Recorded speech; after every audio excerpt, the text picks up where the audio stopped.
Hi, everybody. Welcome to Mormonish. I'm Rebecca. And I'm Landon. And as you can see tonight, we have a pretty amazing and special show for you. The gentlemen here with us on the screen do not need any introduction. We have the amazing RFM. How are you tonight, RFM? Just great. Thank you, Rebecca. Glad to be here. Excellent. And Dr. Randy Bell. How are you tonight, Randy? I am terrific. How are you guys? We are great. We are absolutely fabulous. We have been trying to do this episode for several months. We hatched this idea all together a few months ago. We wanted to talk about magic, not in the typical way that you talk about magic on a Mormon podcast, which might be early Mormonism, the magical worldview, treasure digging, magic. No, we're going to talk about, is it Mormonism through the lens of magic, or perhaps magic through the lens of Mormonism? Anyway, it's going to be an amazing event tonight, and Dr. Randy Bell is going to take us through it. His presentation is titled Magic, Manipulation, and Mormons. And I have a magic wand tonight. I forgot to mention that. We have some magical implements here. Do you think I should try it out, Landon? Shall I try to put a spell on you? Shall I? Okay, let's see. Since I am a librarian, I will say biblio, boblio, boo, and see what happens. Anything? Oh my God. I've turned him into a dog. Didn't seem like so anything good. happened. No, I'm afraid you're a dog now, Landon. So we can either continue the program. All my dates have said that all along anyway. You heard it here. That's right. So, okay. So my magic wand works. That's good to know. Can I change you back? Let's see. Ready? Biblio, boblio, boo. I don't know how to undo it. No. We don't know how to undo it. Do you remember that meeting? It was like a political meeting where the guy's on and he's got a cat filter on and he's like literally in a city council meeting. And he says, I'm not a cat. Anyway, it's pretty funny. Look it up if you haven't seen it. All right. Enough of this. Let's move on. Let's let Randy get going. Magic, manipulation, and Mormons. Here we go. Well, you guys jump in anywhere and everywhere you want to, but the very first thing I want to say is on the next slide, and it is, do not believe a word I say, research what I say. I always start with this. I tell my kids this. This is part of critical thinking. Don't trust a thing I do, because I'm going to do a few tricks. RFM's going to do a trick, but research what we say. So next up is, nothing here is paranormal. I'm in Vegas right now. I live here part-time. And I took this picture of a show the other night with a guy who does some really freaky paranormal. And you're going to think my tricks are so good. You're going to think you're witnessing the paranormal. But I'll roll my sleeves up and show that everything is legit. I've just got this red hanky. Oh, wait, we need this on the big screen. What's that? Can we go back and see forth, this on the big Landon? screen, not the little square. Whatever you want to do. You guys are doing the magic photography on your end. That's right. Can we spotlight him, Landon? He's spotlighted right now. Oh, he is. Okay, sorry. We can't see it from our angle, but our audience should be able to see Randy on the big screen. That's right. Okay, I'll catch it on the replay. Go ahead, That's Randy. right. Okay, so I simply take my red handkerchief, put it into my hand, and what do you know? It is gone. It is gone. Oh my gosh, I am so good. And then, as if that wasn't good enough, bam, it reappears. Okay. So we're talking about real magic, and it's so good you're going to think it's paranormal. But we want to kind of look at the technical side of magic, and then my objective is that we're going to make some pretty strong points that it correlates to Mormonism a little uncomfortably close. So let's get on with it. So I want to kick things off and talk about Houdini, because I'm a Houdini freak. I have a big Houdini collection. I'm going to show a little bit of it to you in a minute. But the first thing here with Houdini is, next slide. We'll just keep moving along. We're going to move fast here. So Houdini is a household name. From his era of entertainment, he is probably one of the only, if not the only, entertainer that is a household word today. He was born in Budapest, Hungary, the son of a Jewish rabbi. He actually immigrated, his family immigrated, and he grew up in Appleton, Wisconsin. So his fame grew from escape routines. And basically his formula was, and pay attention because we're going to revisit Salt Lake City and see where this actually happened. He'd go down as an unknown entity, go down to the newspaper office, get a reporter, say, I'm going to do this crazy trick. Then he'd go to the police station or wherever and challenge them to break out of anything, a straitjacket, handcuffs, anything. He would do the escape in public with the police handcuffs or straitjackets. Of course, the reporter would write a story, put in the newspaper. That was free advertising. Then he would rent a theater and perform a big show and make tons of money. So it was a formula he invented, he developed. And also, I just want to say that Houdini had impeccable ethics, and we're going to talk about that in a minute as well. And then Houdini appeared to have supernatural powers, but he was adamant that it was all just a trick. Just like the trick I showed you, I told you I was paranormal, I'm really not.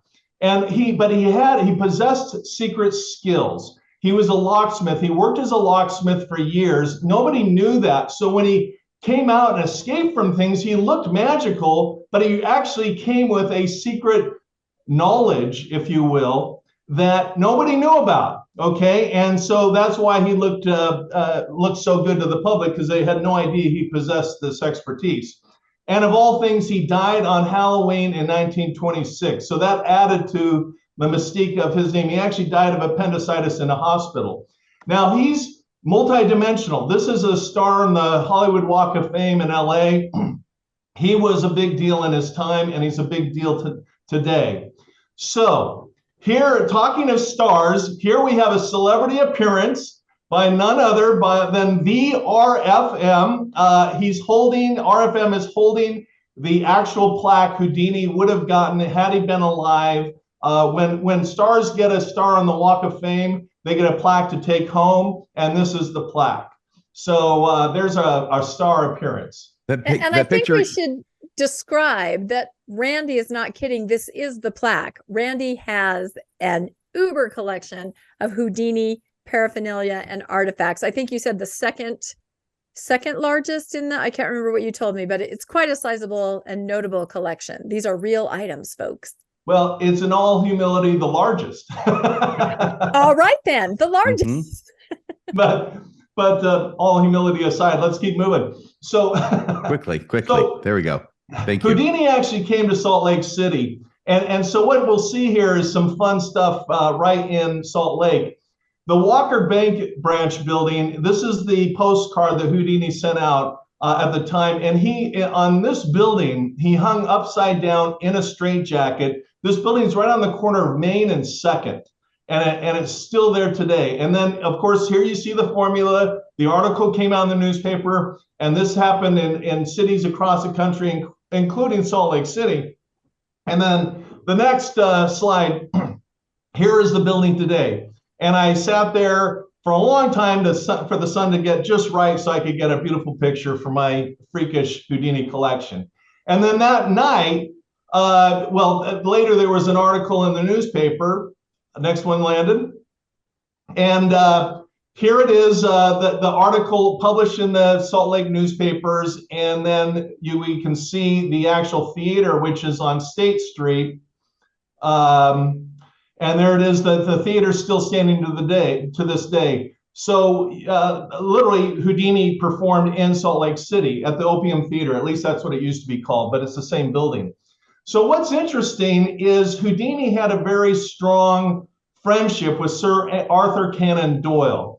And we'll see in the next one that, of course, that name everybody should know, Sir Arthur Conan Doyle, was the author of Sherlock Holmes. He was born in 1859. He was a medical doctor. A lot of people didn't know that. And they were actually very good friends. And Doyle was convinced that Houdini had supernatural powers. In spite of Houdini's efforts to convince everyone it was all a trick, Doyle was, although very intelligent and very famous and very wealthy, he was convinced Houdini actually had real magic.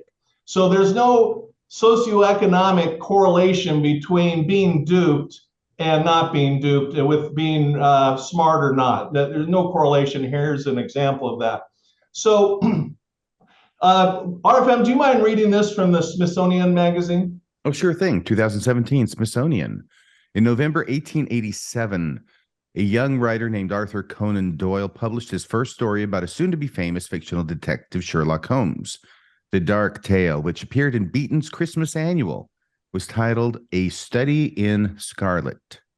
Some of its most dramatic parts are set in the Salt Lake Valley in Utah in 1847 and follow a non-Mormon's interactions with the Mormon followers of Brigham Young. The novel paints a bleak portrait of Mormonism.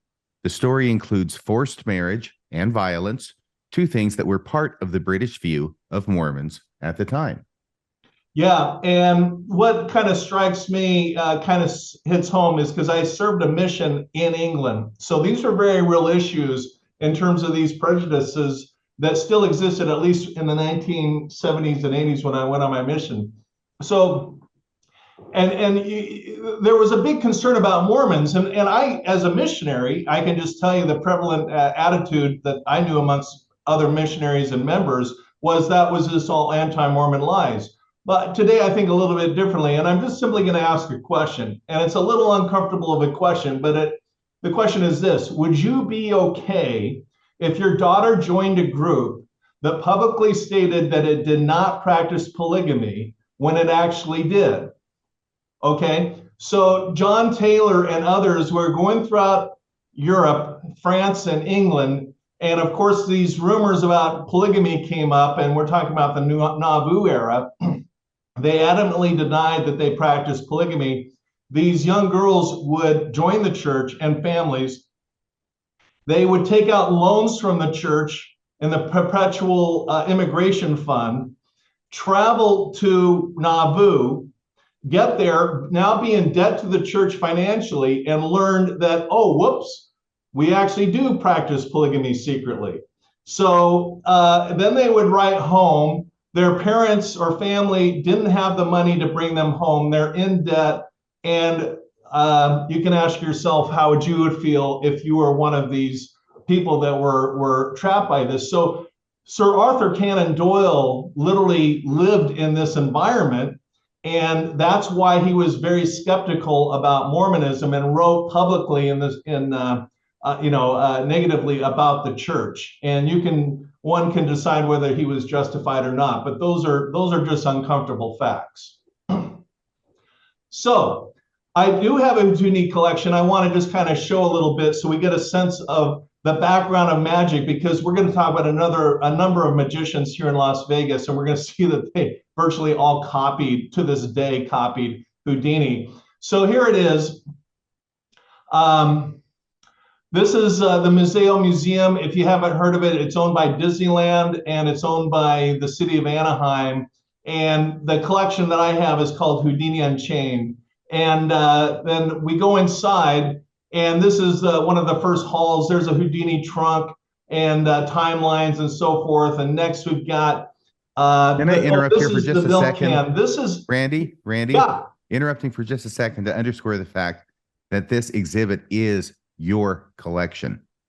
Yes. Yeah, I've got everything. Yeah, I've been buying this stuff since the 1980s, before you were born, RFM. Certainly before Rebecca was born.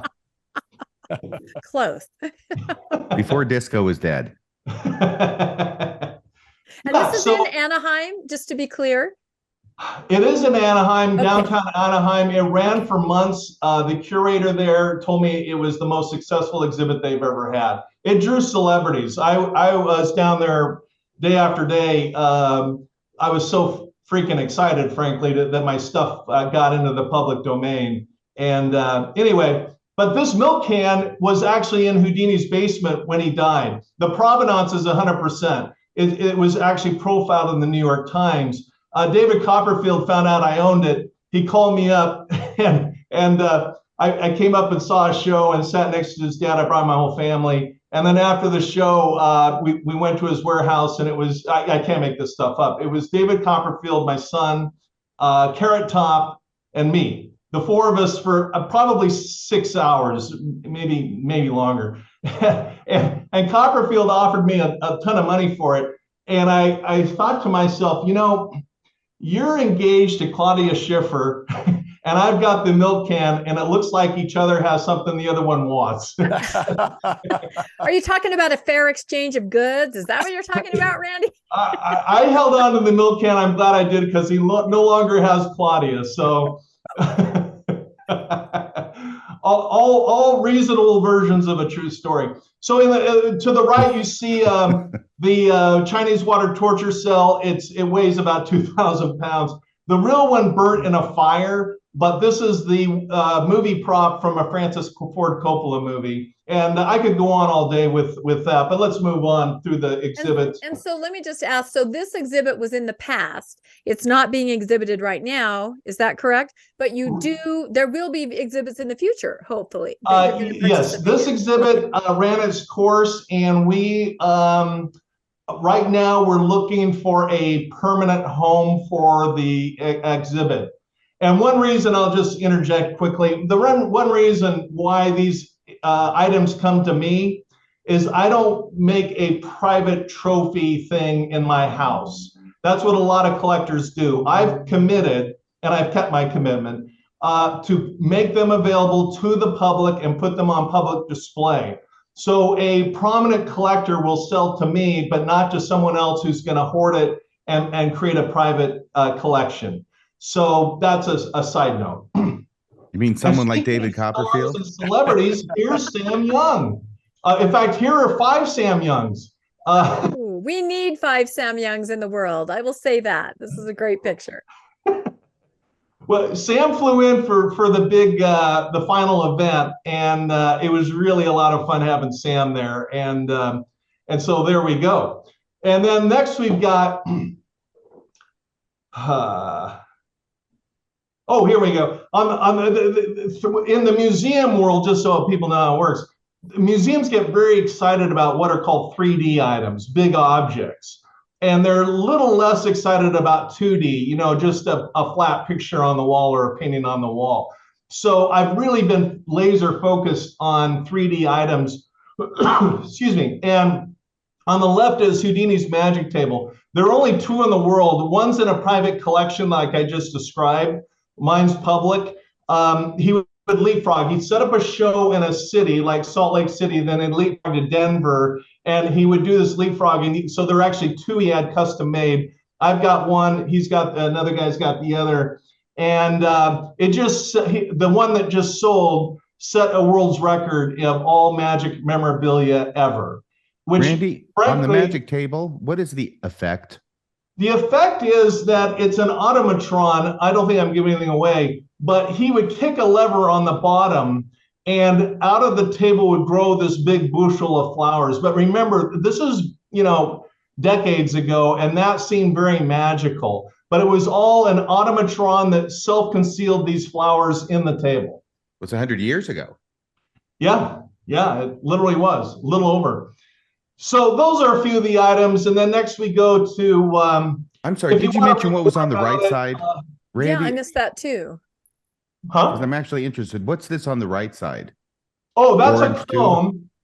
I'm sorry, I'm kind of blitzing because we got a lot of material, but I'm happy to explain.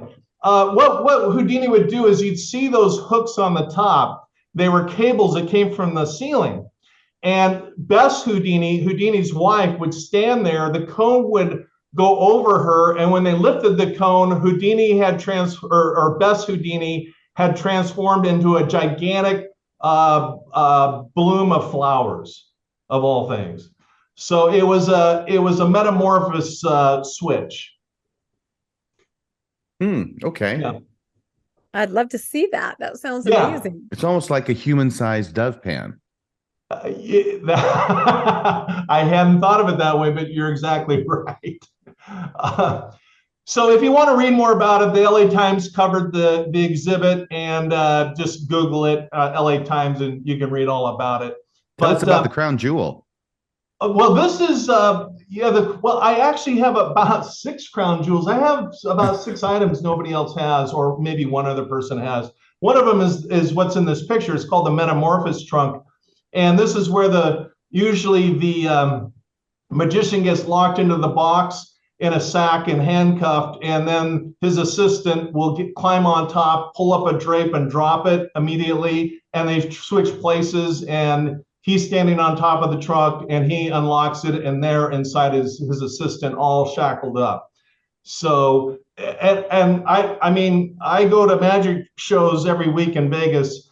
This trick is still done to this day. Houdini invented it. Yeah.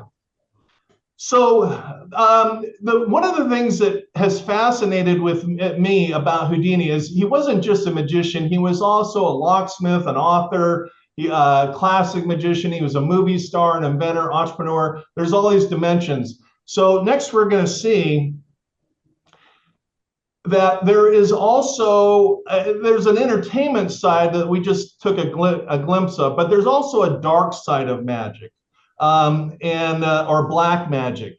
And Houdini was really into this. And here's a souvenir program where Houdini looks very mysterious and almost evil. And next we'll see a room in my collection in the museum that I didn't show you. And it's kind of, a lot of people would walk up to this room and not walk into it. They were kind of superficial. And Rebecca's got a crystal ball. I do. Would you expect any less of me? Of course I do. I'm looking for Nephi Anderson. Are you there? I think Tim Ballard knows exactly where to find them. So this room is really quite the opposite. And there's on the wall is a clock, and Houdini used this in his routine. And here's where the fun is. Houdini was not pro seance. He was actually exposing fake seances. And so people were turned off without even having a mind open enough to walk in the room and actually, read up on what were on the museum walls. But Houdini had a part of his career was dedicated to exposing fakes and frauds.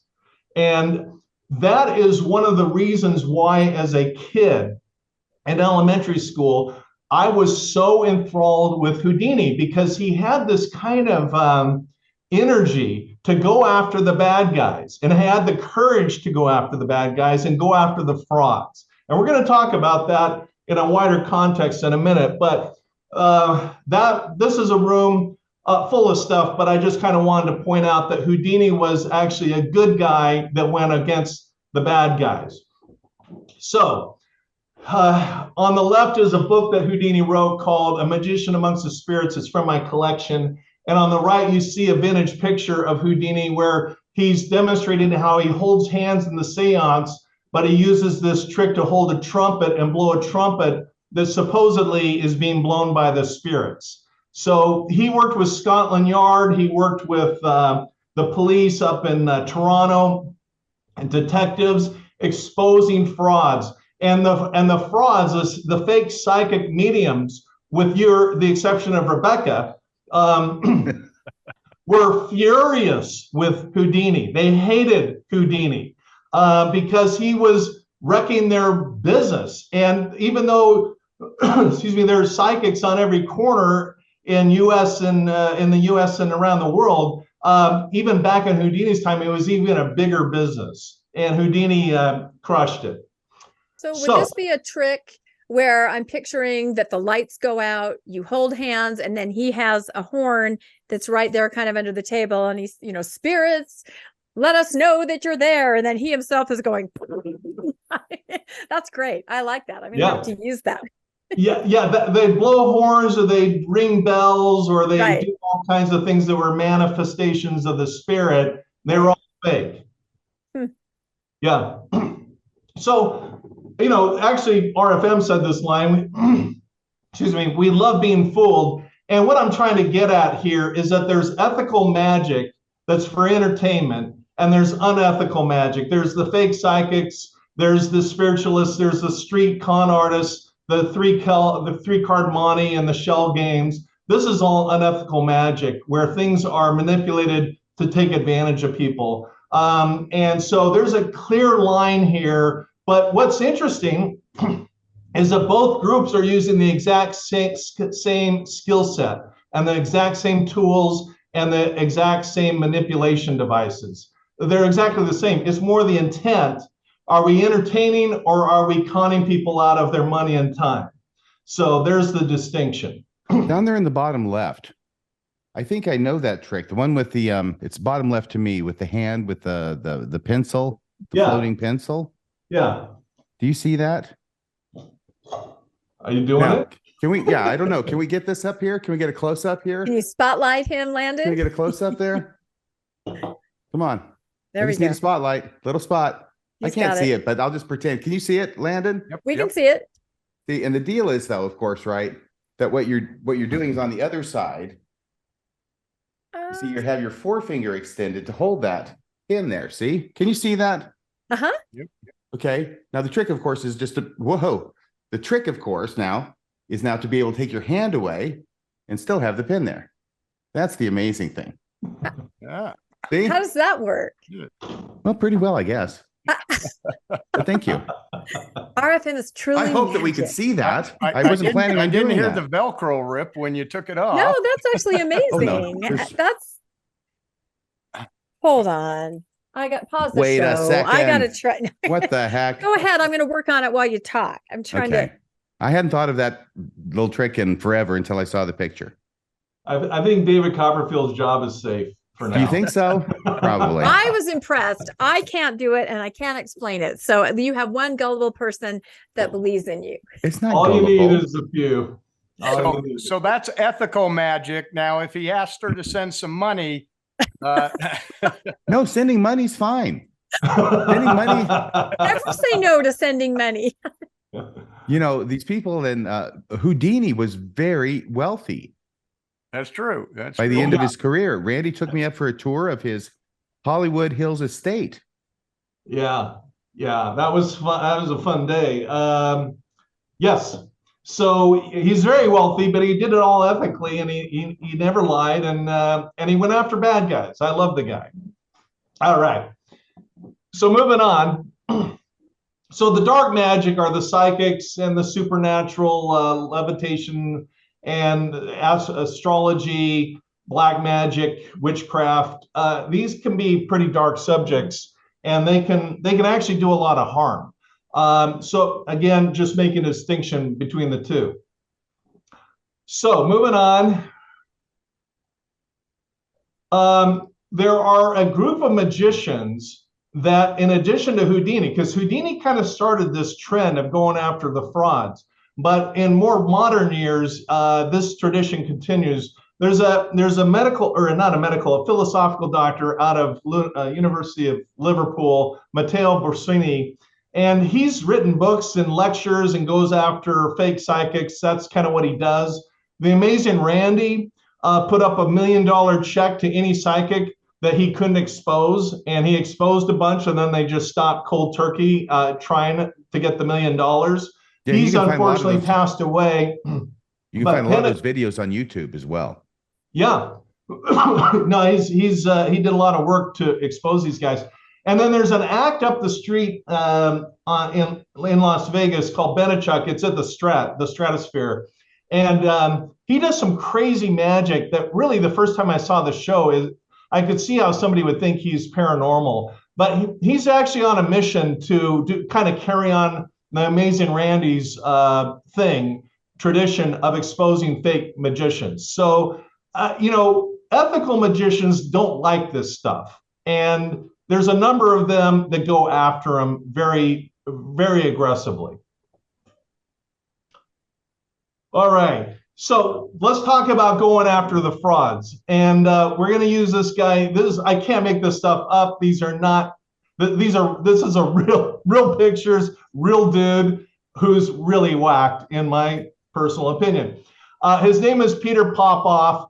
He had this ministry where he would sell holy water or faith kits,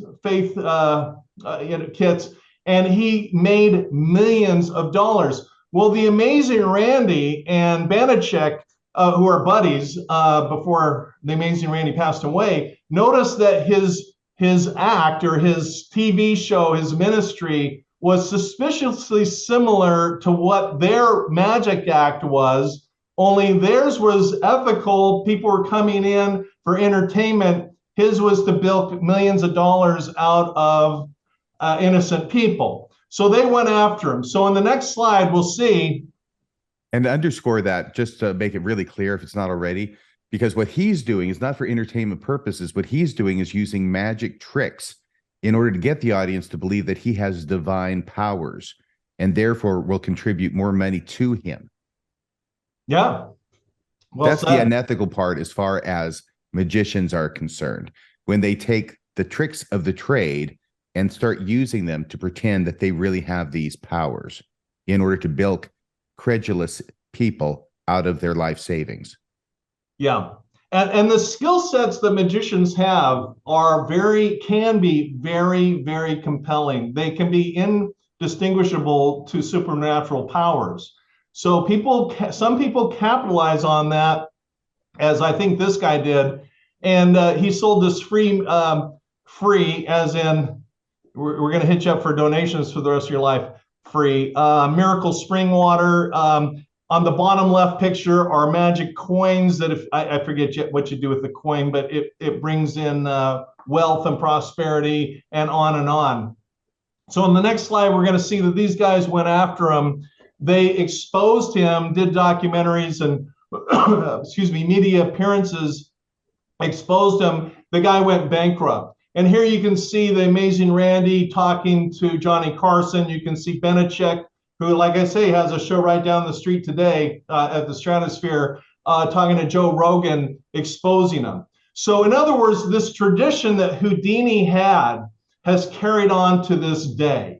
And there's a certain segment of society who are not intimidated by these bad guys and very aggressively go after them and do everything they can to kind of shut it down.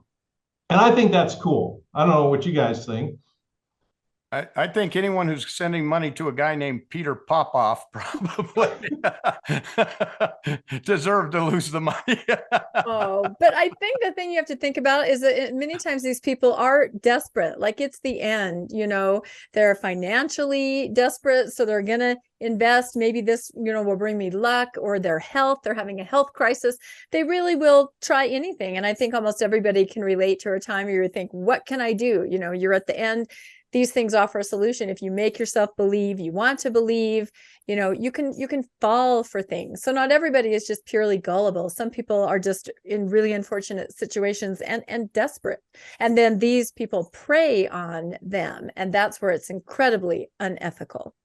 Right. Yeah. Just for a little bit of historical background, 100 years ago and more, when supernaturalism and spiritism was everywhere in the United States and in Europe, was immediately after the devastation of World War I and the thousands and hundreds of thousands of young men and women too, I'm sure, but mostly young men who were cut off in the bloom of life. And now their parents go on with their lives, but they want to have some assurance that they still are alive in the spirit world.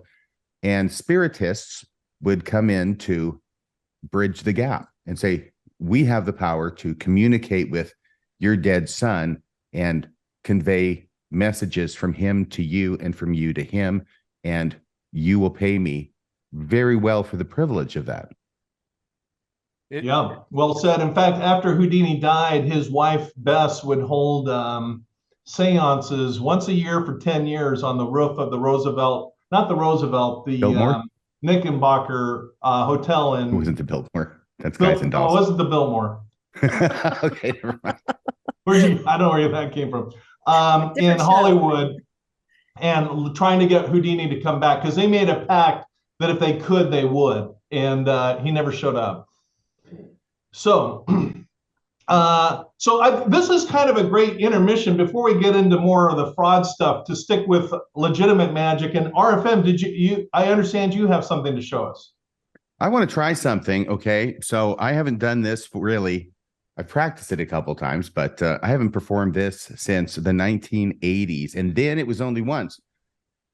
Because what I'm going to try and do is an experiment. And when you see this, you'll understand that it's an experiment. We're going to be using a deck of cards, 52 cards, regular playing cards, but I'm not going to be using the cards. I'm not going to be handling the cards. In fact, I'm not even going to be seeing the cards. Landon, you've got a deck of cards there, correct?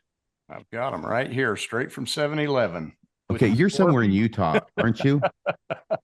What's that? Or you're somewhere in Utah, right? Yes, yes.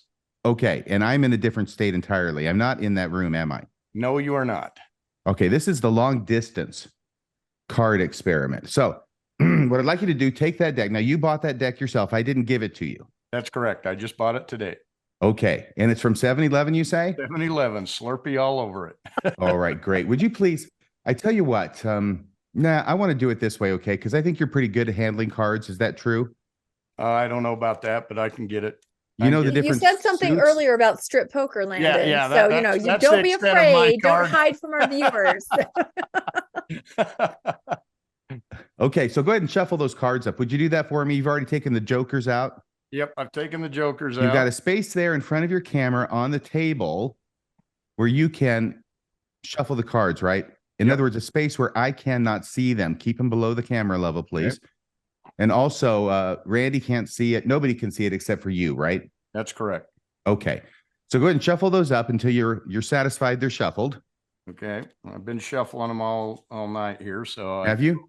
Okay, go ahead and put them face down on the table. Okay. Cut them in half. By the way, since I can't see these, I'm going to have to be very, very careful to describe what it is I want you to do with the cards because I can't see them. Okay. And I'm not going to see them at any point during this trick, nor am I going to touch them. All right. All right. So go ahead and take the cards, put them face down in front of you. Okay. Call it the deck. Go ahead and cut the deck. Okay. And complete the cut. Okay. All right. Now, here's what I'd like you to do. Pick up the cards in one hand, face down. Okay. Take the top card. Don't show it on the screen. Don't show any cards on the screen, please. Okay. Take the top card, turn it face up to you, and name that card. 4 of spades. Okay, now set that face up on the table in front of you. Okay.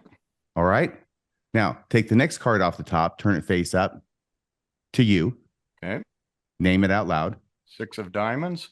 Put that one face up on top of the 4 of spades. Okay. Now the third one. It's a 10 of diamonds. Okay, put that one face up on the pile. Okay. Next one. Ace of hearts. Do the same thing, please. Okay. You've got the hang of this now? Yeah. You want me to go through the whole deck? No, it's good because I just realized I got ahead of myself. I think I did this before with Rebecca too. There's actually 2 parts to this trick, and I get excited because I want to get to the exciting part, but we have to lay the groundwork first, okay? Put the cards that are on the table face up, put them back up on top of the deck where they were before, okay? Okay. In the same All right. order. I'm sorry? In the same order? Well, yeah, just put them back on top of the deck, please. Okay. Okay, because they're face up, put them on top of the deck. Okay. Should be easy. You handle these cards, right? Yep. You know enough to play strip poker. That's right. Yeah. I lose a lot. So now what I want you to do, okay, this is how we start the trick. Excuse me.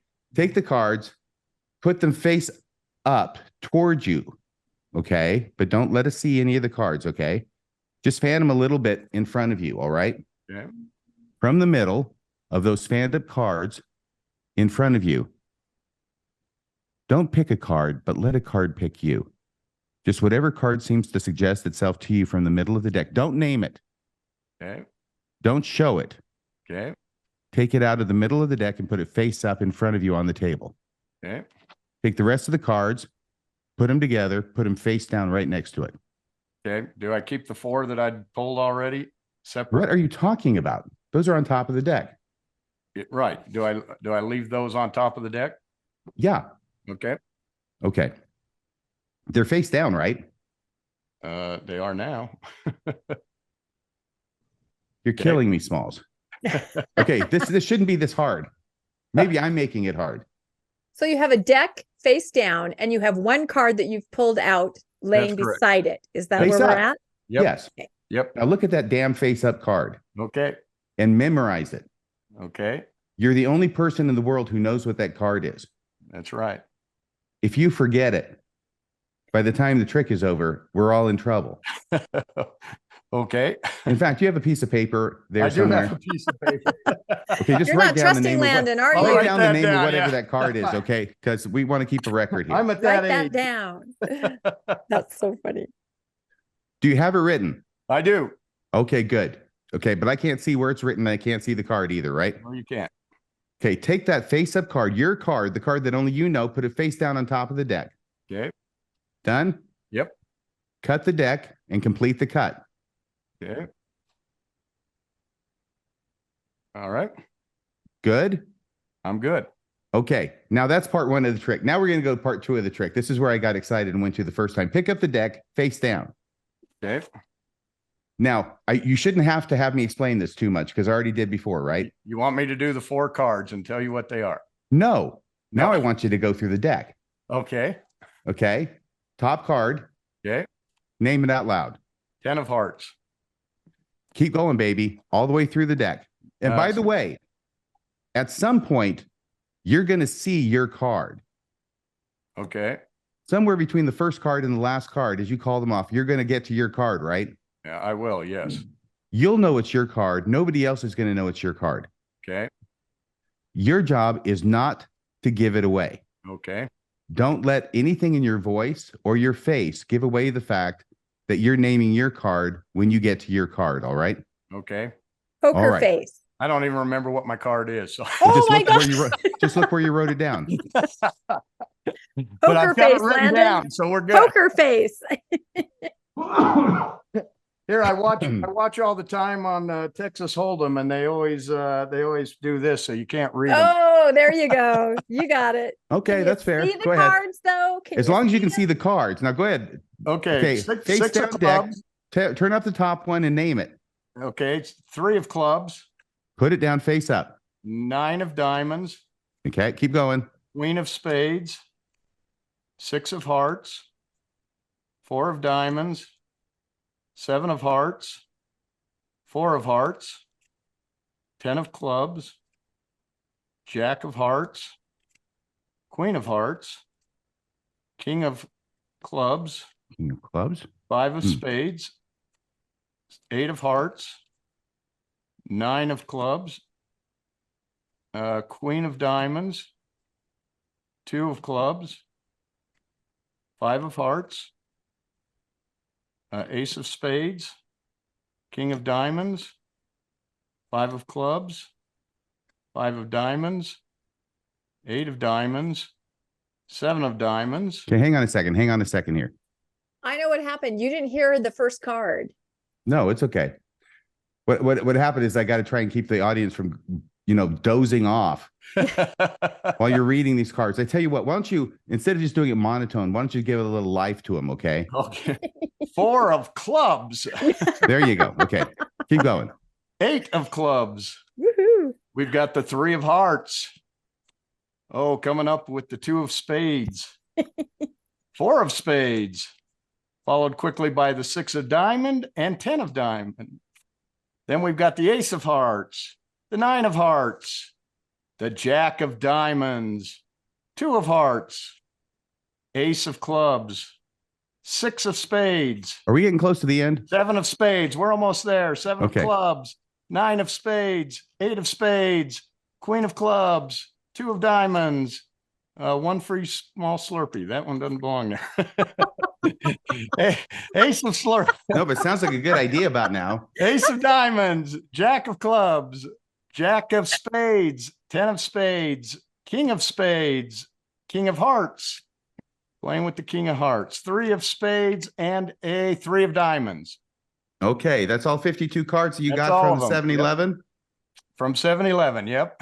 Is it correct that at some point you did name your card as you went through the entire deck? I did read it, yes. Okay, would you please picture that card in your mind? Okay. I mean, really, the real card. Yeah, I'm picturing it.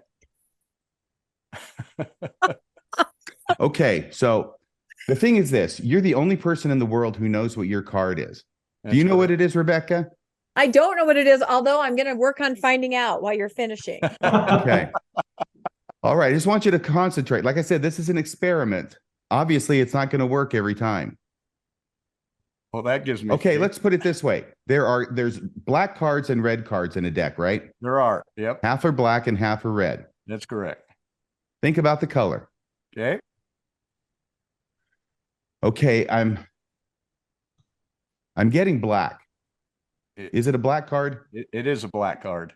Okay, black card. So, well, that's 50-50. Maybe I should stop there. If I were smart, I probably would. But I'm going to press my luck because there's, the difference between face cards and non-face cards, right? Yeah, the prophet lets you play with one and not the other. So, well, the face cards are the ones with faces, right? The jacks, the queens, the kings. Yes. Okay.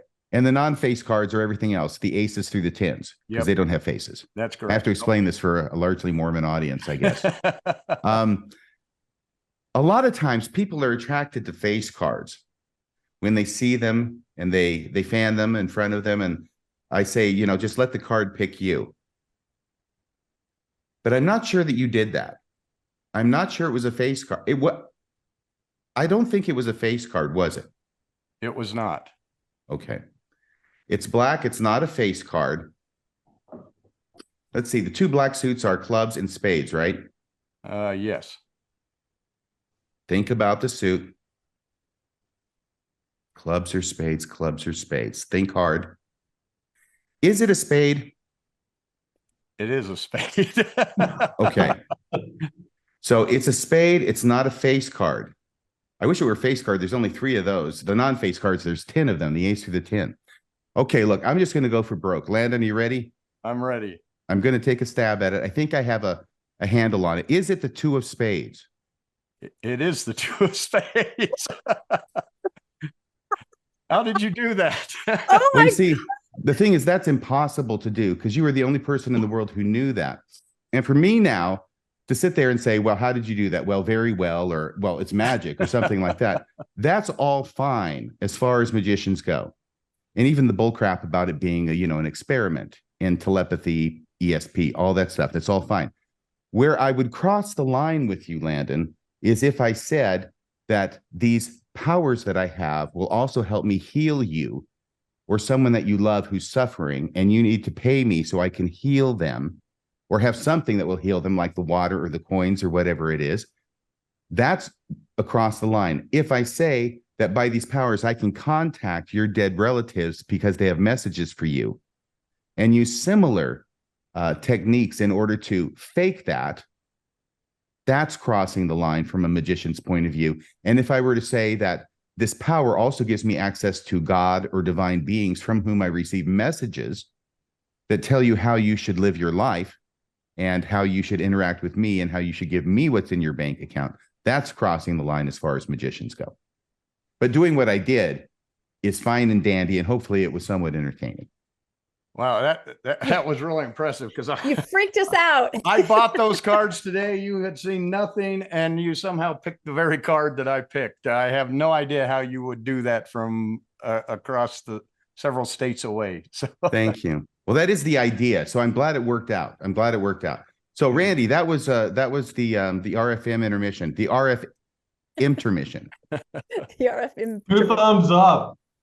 That was awesome. No, and I have to say that he practiced that on me when I was in my office. I had a new deck of cards. I was somebody that was not even allowed to play Uno because those were a gateway card to face cards when I was growing up. Like no experience. So RFM was very patient with me. I didn't know how to shuffle. I didn't even know what a spade was. He spent like 45 minutes trying to practice this trick on me, but with the same result. I was blown away in my office. I couldn't believe it. It's easier to guess the card correctly when she can't even identify them herself. Yeah, I know. I was like, well, it has these little bumps on it, and it's sort of, there's this lady. Yeah, I don't know anything but Old Maid. Diamonds. I'm not. No, imagine how ostracized I was at BYU, not even knowing what Uno was. I mean, literally, I was a freak. Well, Uno is the loneliest number. Did you put the small Slurpee in the card deck too? Was that you? Yes, that was our. That is your reward for being such a wonderful audience member and participant in this minor marathon. Wait, hold that up again. Is that really in there? I thought you were kidding. I thought you were making a joke. That's really in there. It's in Wait, there. hold it up. I won a small Slurpee and saw an incredible trick. This is my night. This is your night. This is incredible. Back to Randy. Back to Randy. I don't want to steal the focus no, here. Keep going. I'll start I've juggling learned something myself. A gateway card. The gateway. Yeah, gateway trick. That's awesome. All right. So thank you, RFM. So I want to talk about this concept of magical thinking because I want to kind of get into the mechanics of magic and what's going on. So here we see the next slide. Okay, so here's a quick crash course in magical thinking.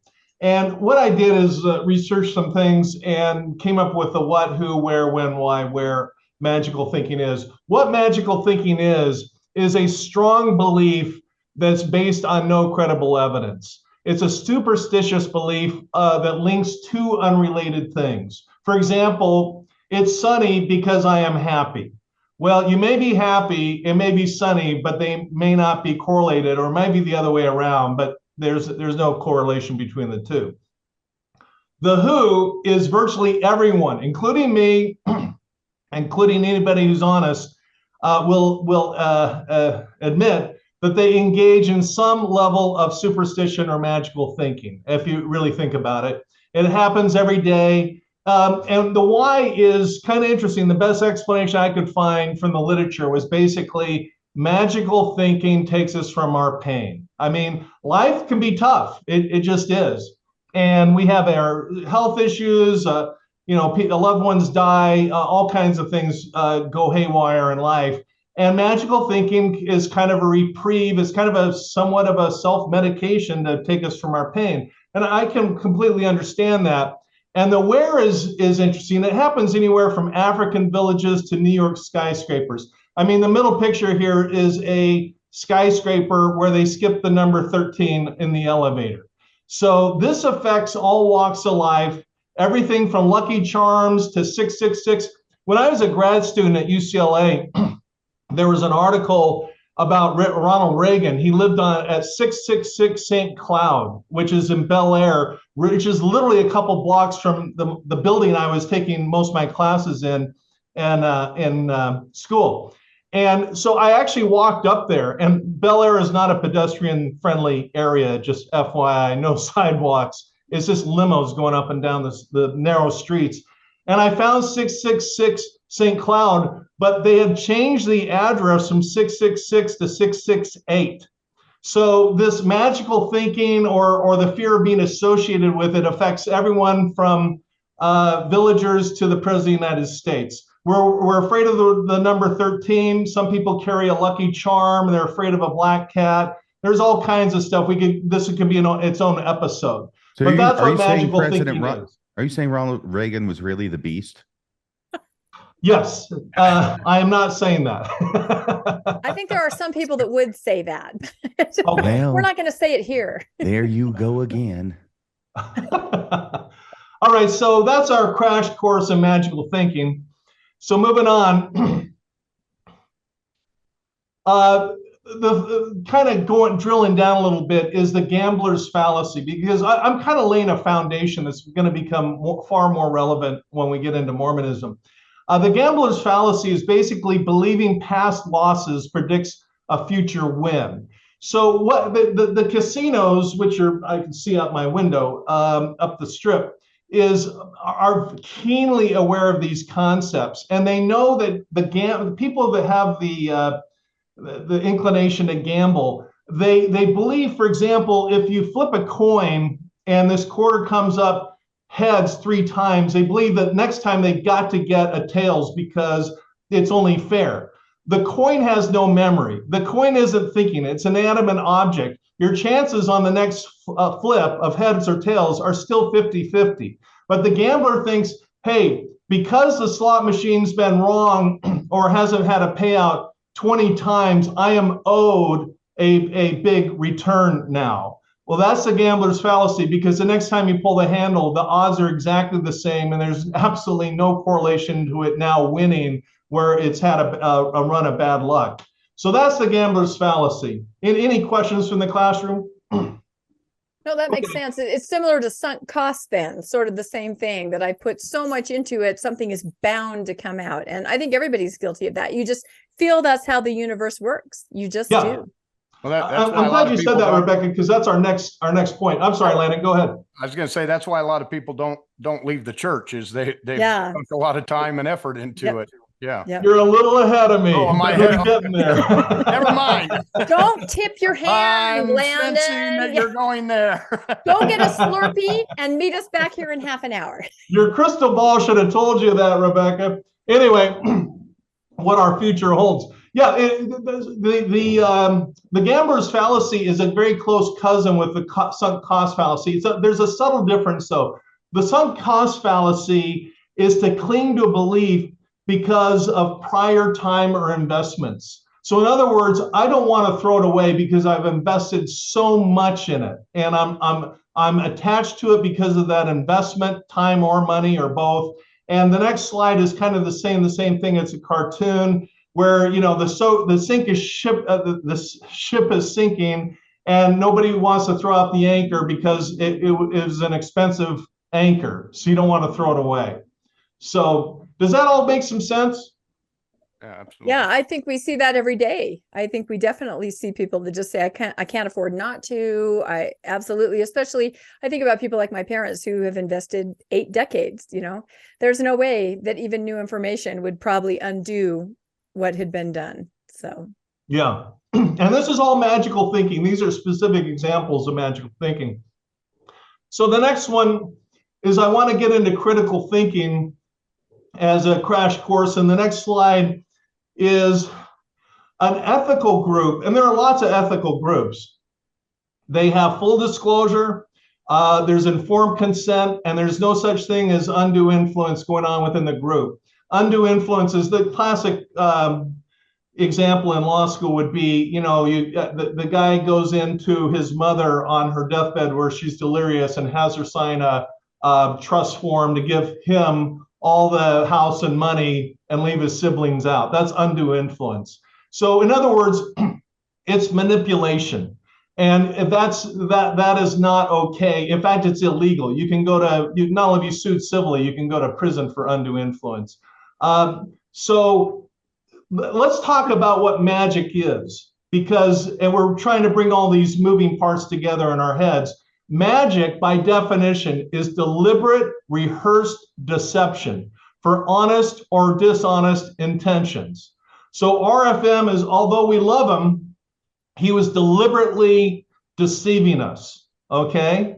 And I plead guilty, I was deliberately deceiving you. This was a trick, okay? That's an ethical magician or ethical deception for entertainment purposes. Everybody knows that. So the next slide is a quick crash course in critical thinking. It's basically Aristotle, 3/4 Aristotle, 1/4 me. Ethos is look at the question ethically. Logos, is it logical? Pathos, does it emotionally resonate? And duos, have I looked at both sides of the story? Your chances of landing on a smart decision are better when you kind of follow this simple formula. And the next slide is a breakdown that's much more involved. We're not going to go through this, but I just want to say RFM and I did an episode with John DeLynn on critical thinking, and I listened to it again today, and I got to say, RFM, we did a great job. but no doubt. It's episode 1587. I just want to make a plug for it because if you don't know what the terms on this slide are and you think you're a critical thinker, you're not. Critical thinking is there's a deliberate effort to learn a certain strategy that academics have put together that's very rock solid. So if you want to do that or do something to get at critical thinking, that's a quick reference point of where to go. So we've talked about magical thinking. We're talking now about critical thinking. The next thing is a simple rule. And this is a book from Martha Stout out of Harvard. And the catch-all of this book is that there are bad people. 1 out of 24 people statistically across the world are sociopaths. They have no conscience. And that's a whole nother episode. But the 3X rule is that if you catch somebody in your life anybody or any organization lying to you 3 times, get them out of your life, okay? You're dealing with a predator or a sociopath, antisocial personality disorder, psychopath. There's a lot of names, but they're bad folks, and get them out of your life. So that's a quick crash course in some of the high points of critical thinking. All right, so there is an implied contract with magic, and we're going to see that here. This is the Magic Castle in Hollywood, and I've been a member there well before you were born, Rebecca. I've been a member there in the 1980s. Yeah. And there's a reason she's dressed like Isadora Duncan, you know. Exactly. What? There's a reason she's dressed like Isadora Duncan. I'm ready for my close-up, Mr. DeMille. I lost my magic. Oh, that was Gloria Swanson. I know that was Gloria Swanson, but I still feel like I'm kind of dressed like her a little bit. Okay, you look great. So it's a big mansion in Hollywood Hills. It's a private club, and let's go inside. And more look at that. Celebrities. Look at that. You guys look so handsome, all dressed up. Let me know, and we'll all go party there. When you walk in, now this is really important with this implied contract. When you walk into the Magic Castle, or I walk into a show on the Las Vegas Strip, or any of these magic shows, there's an implied contract that we agree that the magicians, or RFM, or I, as we do magic tricks, we may lie, misdirect, and manipulate, okay? It's okay, okay? And in return, the audience has the right to try and crack the code and figure out how it's done. It's a game, okay? And it's a really fun game that even to this day, I just love it. But when we walk out the door, that right to lie and deceive is over. We're not giving that right to our politicians or our churches or our schools or our businesses. That's not how society should work. It's an implied contract that is okay inside the doors of the Magic Castle, and it's wrong or criminal or fraudulent outside the doors. Does that make sense? Yeah, absolutely. Yeah, I think that's key. That's an absolute key indicator right there, because you agree to put your critical thinking on hold when you go into the Magic Castle. And that's the fun and the entertainment of it, right? Yeah, or turn it up, turn the dial red hot to try and catch people. That's true too, when you're trying to look for what they're doing. Yeah. Okay, so the next slide is the mechanics of magic, and I'm laying I hope to be a really solid foundation where we're really going. So next we got the 7 laws of magic. I'm going to go through these quickly. This is a big topic, but we have limited time. Number 1, the first law of magic is to manipulate perception. Magic is rehearsed deception for honest or dishonest purposes. That's the first law of magic. We okay with that? Yeah. Yep. Okay. Number 2, the first rule of magic. RFM and I have talked about this. The magician closely guards his or her secrets. You know, we'll show you stuff. We're not going to tell you how it does it for a lot of reasons. One is it wrecks the whole fun of it. You know, the game is I'll do it. I'll lie. I'll manipulate. You try and catch me. Once you start telling the secrets, it just kind of, it just kind of wrecks the whole fun of it. Okay. The game we've talked about. Is speaking, but he's muted. I was going to say, except for my trick, because my trick wasn't really a trick. It was an experiment in ESP that just happened to be successful because Landon and I managed to get on the same wavelength. That's right. Wow, I'm on the same wavelength as RFM. It was a brief moment in time. It was 2 ships passing in the night, Landon. I'm sure the connection is blocked now. Amazing. All right. So the implied contract we just talked about, the magicians lie and deceive, but in real life, that's a no-no. Number 5 is magic. Now, we've kind of covered the first 4 things. The next 3 are kind of new topics. A good magic act is a 3-act structure. If you really break a good magic trick down, I started with an ordinary handkerchief, okay? RFM started with not only a regular deck of cards, it was Landon's deck of cards that he never saw or touched, okay? You start with a regular, ordinary object. That concept's going to become really important in a minute, okay? The second stage is to tell a big lie. In other words, there's act 2. I made the handkerchief disappear, and you guys were that's kind of interesting. I didn't see any thunderous applause. But act 3 is making it reappear. Well, there I heard applause from around the country from people watching the podcast. So it's a 3-act process, okay? Number 6, and this is critically important. If there's one of these 7 laws that are most important, it's this one. Storytelling, which magicians call patter. But storytelling is the number 1 secret ingredient of a good magic show. I've been to countless magic shows, and I've seen where the technical magic is really pretty bad or even awkward. But the secret or the secret sauce of the storytelling was so good, I was thoroughly entertained, okay? And so if you're going to pick any kind of particular trait to make magic come alive, it's storytelling. Okay, can't overemphasize that. We okay with that one? We are. Okay, and then the ultimate goal, the best magic is indistinguishable from the supernatural and can't be duplicated. I'm going to show you a couple examples of that. So if we're okay with the 7 laws of magic, on the last point of paranormal, and indistinguishable from the paranormal. Las Vegas is the magic capital of the world. Last night, I saw a guy who just made my head explode because what he did was indistinguishable, at least to me, 98% of the time, indistinguishable from the paranormal. He was so good. It took me a couple hours to crack the code to figure it out. Now, I'm a guy that's been in the magic world since since I was in elementary school, honestly. So I know most of this stuff, but I was so impressed. So if you want an example of what paranormal looks like and how good these guys have gotten, go see this guy, Frederick Da Silva, over at the Horseshoe, because I just seen Penn and Teller the night before. That was kind of B+ magic, but their storytelling is superb.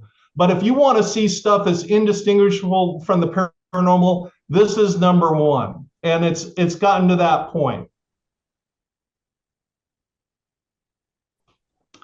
Okay, if there are no questions from the class, we'll move on. Yeah, was he as good as me? Okay, so, huh? That's all I want to know. Was he as good as me? This Howard Da Silva guy. It was not very Howard Da close. Silva. Razor sharp close. Very close. I'll take that. Okay. Here's the show. I snuck my camera out. I broke all the rules to get a picture. And here I talked to him backstage, and we had a good conversation. I'm going to be going back over and over to see this guy because I got to figure out how I did the whole show because it left me baffled in a number of spots. So moving on. So remember that 3-part breakdown. You start with the ordinary. I want to get into that now. We're going to start really. This is where the rubber starts meeting the road. So here we go. Step 1 is to look ordinary. Ricky Jay, who's a prominent magician, he's passed away, said magic is all about structure. You've got to take the observer from the ordinary to the extraordinary to the astounding. Okay. So on the right is a picture of my buddy Danny Ray, who fooled Penn and Teller, and he basically follows the same thing. And I'm gonna kind of demonstrate it for you here. So I've got a silver coin, okay, and I've got a copper Mexican thing. I got these because they're about the same size. Okay. Now watch this trick. Watch this. Okay. I started with 2 ordinary coins. Okay, Rebecca, silver or copper? Silver. Silver. Okay, we'll keep the silver. Okay, not bad. Not bad. Okay, and that's where I've taken the ordinary and gone to the extraordinary. And now to go to the astounding, I'm going to reach into the camera behind your ear, Rebecca, and pulled out the copper. Okay. So that's the 3-step process. I'm astounded. Okay. I notice you're not as shocked as you were with RFM, but you got the point. I'm trying to break it down to show how a trick works. Okay. All right. So let's go moving on. That's because I milked it, baby. He was milking it. It was the storytelling. It was the patter. Now that I know that word, patter, patter, patter. Yeah, I'm going to recognize that from now on. Okay. As we move into Mormonism, having this foundation of what magic is kind of all about, the first thing you got to do is present something ordinary. Okay. I always start with an ordinary item in my routines, because if I invite friends over and say, I happen to have this guillotine in my living room, that doesn't seem so magical. And my friends know it's rigged like hell. So that ain't going to work. Okay. I feel like you probably do have a guillotine though, Randy. I mean, you're just so extraordinary. I don't have I draw the line of guillotines. Okay. I don't think Marie Antoinette was as impressed when she showed up. That's unethical magic. So what the Mormon church did is they start out with someone very ordinary, a poor, uneducated farm boy, okay? And this myth has been perpetuated to this day, and I'm going to prove that right now. Let's go to the Doctrine and Covenants, Joseph Smith 1:3. No, stay right here. There's 3 short sentences. Basically, Joseph Smith goes from the day that he's born to ending up in Palmyra, New York, in 3 sentences. No mention of education, okay? No mention of anything. And that's from Joseph Smith's own mouth, okay? So the next slide is from the book Saints, which is the standard of truth. And we know that because it says so right on the cover.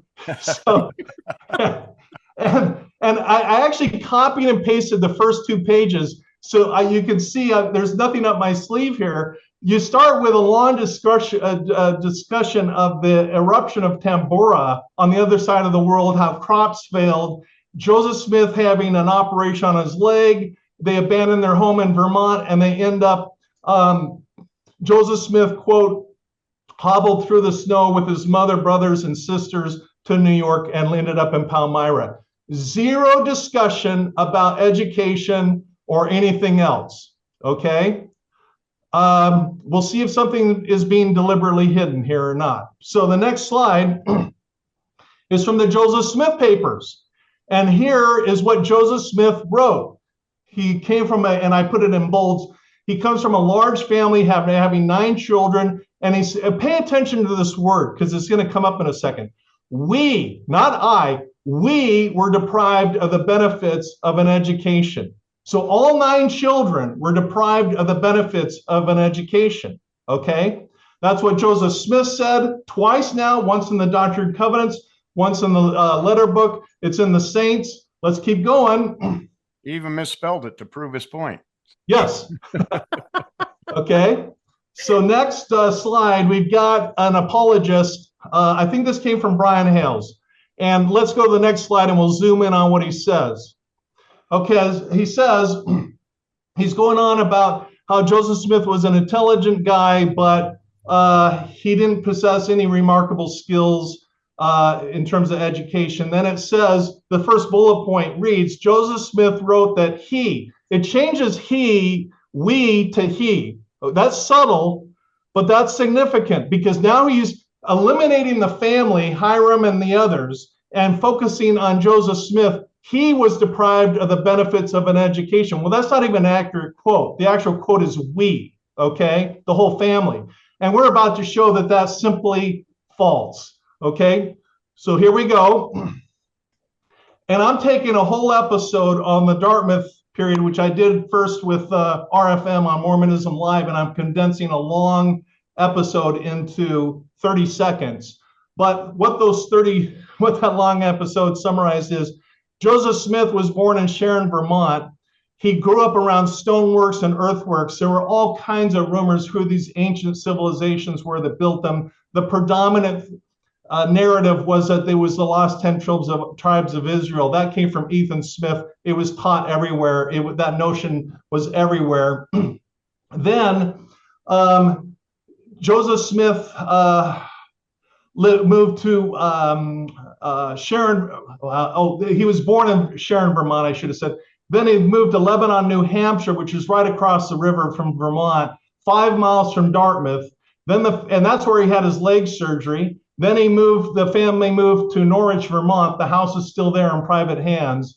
And the red dot is Dartmouth College, okay? Guess who attended Dartmouth College? Well, first of all, the first professor at Dartmouth was Dr. Nathan Smith, a relative of the Smith family. And because of that relationship, and because Hiram Smith was intellectually gifted, he was admitted into the Moore Academy at Dartmouth College. And he attended there for 4 years. And Dr. Nathan Smith, who's not a relation, was the founder of Dartmouth Medical School. And he performed the leg surgery on Joseph Smith. And then Hiram Smith would tutor Joseph Smith for 4 years as he recovered from his leg surgery. And Hiram Smith not only attended Dartmouth, lived in Dartmouth Hall, but attended over 1,000 theological lectures at the Church of Christ, which should ring a bell because that's the first name of the Mormon Church before the name changed twice, 2 more times. And then subsequently went home, because home was right down the street, and tutored Joseph Smith for 4 years. So yes, technically it's true. Joseph Smith did not have a formal education. Hiram Smith did. So is false because his brother had very much a formal, not just formal, elite education and tutored Joseph Smith. So it wasn't formal, it was informal tutoring, but it went on for 4 years. So by the time Joseph Smith showed up in Palmyra, New York, he was, by most accounts, particularly in this day and age, highly educated. Okay, that's the gist of that. Any questions? Yeah, Randy, and that was pretty standard for that time frame, is that families couldn't afford to send everybody to college, so they'd pick one child basically and send that one child to college, and everyone else was supposed to work on the farm, and that one child was kind of the person that was going to make the family name. So that was pretty standard education for the time. Yeah, I've read. Well said. Yeah. And I got another slide to add a little more meat to this bone. We'll get there later. Let's talk about storytelling. Remember, that's one of the elements. And RFM, would you mind reading this? Sure. From what is this? This is Lucy Mack Smith, Joseph Smith Jr.'s mother. Okay, from his mother's account, we know I see the bar of us, the totem pole of all of our pictures on the right side of the screen, and covering the right side of the words here in this quote. So I can't read beyond visions on the first line. Oh, you want me to read it then? Sure. From his mother's account, we know that the visions Joseph experienced while receiving Moroni's instructions must have been vivid. She wrote, during our evening conversations, Joseph would occasionally give us some of the most amusing recitals that could be imagined. He would describe the ancient inhabitants of this continent, their dress, mode of traveling, and the animals upon which they rode, their cities, their buildings with every particular, their mode of warfare, and also their religious worship. This he would do with as much ease, seemingly, as if he had spent his whole life with them. Okay, so we know from Joseph Smith's mother that he was an incredible storyteller, and we also know that he appeared ordinary, although he wasn't. And you might be thinking of the parallels. This sounds kind of like Houdini as an escape artist who had this secret knowledge from being a locksmith for years. Okay, you're starting to see some of the parallels converge here. All right, so moving on, let's get right into Mormon magic, okay? Mormonism is steeped in magic. Joseph Smith died with a Jupiter talisman around his neck. Hiram wore a parchment around his neck, which is based in what I would call black magic or astrology. And a seer stone is on the right picture. And that's steeped in magic as well. In fact, the word seer stone doesn't appear once in the Book of Mormon or the Bible. It's a Mormon term, and we're going to get into what a seer stone really is in a minute. So the next slide is a seer stone is a, and RFM, you're the one that told me this. You want to tell us what a seer stone is? We were just talking about this one time, and I said, yeah, seer stone, that's a poor man's crystal ball. Yeah. So not everybody can have a slick, real crystal ball like Rebecca. If you were poor, excuse me, I'm not arguing that the Smith family wasn't poor, but they were reasonably well educated. That you would just pick up a rock and call it a seer stone, and it was obviously dirt cheap, quite literally, but it was equivalent to a crystal ball or crystal ball gazing. Okay. Landon has one. Hold yours up, Landon. I know you did before a little bit. Yep, there it is. There you go. This is my Joseph Smith collection. I've got that. That's right. Yep. And I've got a Jupiter talisman. He consults these every day. He does. Yeah. Nice. Yeah, that's all magic stuff. I mean, it just factually is. All right, so moving on. So this again is a punchline slide, and this is my own personal philosophy, take it or leave it. But if you get into Mormonism and like you go to a Vegas show and you try and crack the code, or you go to the Magic Castle and trying to crack the code, how they did the trick, here's how Mormonism does the trick. It starts with Protestant Christianity, which is appealing for a lot of people, not horribly controversial. I don't know many Methodist recovery groups, but then you start with that apple and you add a lot of sugar, which is American folklore with the lost 10 tribes of Israel and the Indian mounds and the rock stone caverns. That's American folklore. Then you add Greek mythology. Greek mythology had lots of gods, lots of goddesses, eternal sex, rights for the dead. Pre-existence is a term that came from Dartmouth curriculum. And it was steeped in Greek mythology. What had nothing to do with Christianity. Mormonism adopted it into their brand of religion.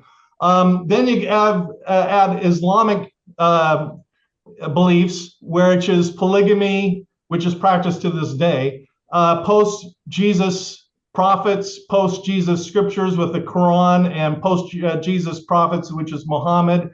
There's your Islamic introduction. And then the Masonic temple, where you have the temple, secret clothing, secret rituals, that's Masonic. You take those 5 ingredients, which were all exposed, Joseph Smith and Hiram Smith were exposed to all of these elements big time in and around Dartmouth College before they even moved to Palmyra, New York. And again, don't believe a word I say, research what I say, because I've had a lot of people attacking me, but facts are facts.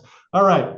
Well, the thing I think is so interesting about this, Randy, is the connection you have with magic and the idea of, here's an ordinary deck of playing cards. And it has been extremely important and even foundational to a lot of the LDS Church truth claims to make Joseph Smith as dumb and uneducated as possible, thereby highlighting the miraculous nature of what he accomplished. Bingo. I've gotten some nasty messages and emails actively defending the right to keep Joseph Smith dumb. Okay? They don't want a smart prophet. Now, I mean, my kid just got into UCLA. I'm telling strangers in the elevator, I'm so proud of the kid. You know what I mean? Because I went there, my dad went there, 3 generations. Yeah, I'm just excited about it. I tell everyone I have the chance to tell, but they don't want to bring up. I just went through a whole bunch of evidence, multiple opportunities to talk about Hiram Smith attending Dartmouth and Moore Academy at Dartmouth. They omitted it across the board. And when it comes up, they play it down and they attack me as the messenger, much in the same way as the fake psychics attacked Houdini for exposing their frauds, So I'm inching a little closer to becoming like my hero Houdini. All right. I'm going to get you a hat, Randy, that says make Joseph dumb again. That's what I'm going to do. Cheers to that. All right. So moving on. Mormon deception. I'm sorry, this is a little harsh for some people to hear, but facts are not insults. I'm not trying to insult anybody. But here's the first point. All magic, inclusive, all magic, ethical and unethical, all magic uses deception. I used it, RFM uses it, David Copperfield uses it, Penn and Teller uses it.